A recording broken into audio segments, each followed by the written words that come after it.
আমাদের একটি প্রস্তাব আমরা সব জায়গায় নিয়েছি, কারো কোনো বুথে গিয়ে মুরলি করার দরকার নেই, যে যার বুথে জিতিয়ে দিন, তাহলেই জিততে পারবে।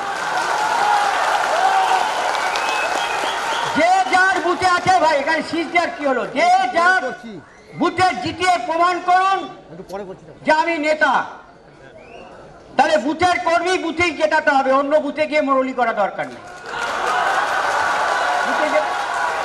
এটা আমার কথা নয়, নজরুল মঞ্চে আমাদের দলের নেতৃত্ব এই কথাই বলেছেন, নিজের বুথে নিজে জেতান। আমরা যেমন বলছি, মমতাদি বলছেন নিজের ধান নিজে নিন, চেক নিন। আমরা বলছি নিজের বুথ নিজে জেতান। শুনুন যেটা বলছি, শুনুন, কোনো ঝগড়াঝাটি এর মধ্যে করা যাবে না। 5 বছর অনেকে ক্ষমতা ভোগ করেছেন, এই 5 বছর 35টা ওয়ার্ডের কাউন্সিলররা ক্ষমতা ভোগ করেছেন। আমরা জেলার নেতারা আমাদের পরিচয় দিয়ে বলেছি আমি জেলার নেতা, জেলা পরিষদ বলেছে আমি সভাপতি নেতা, কিন্তু আমাদের কিন্তু দলকে এখন দেয়ার আছে, প্রতিদানে দায়বদ্ধতার কথা ভুলে গেলে চলবে না।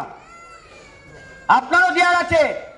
শহরের বুকে আমি মোস্তানি করতে পারছি, আমি রান্ডাবাজি করতে পারছি, এ ভাই সব কিছু তুলনা কি পরিচয়, তৃণমূলের নেতা।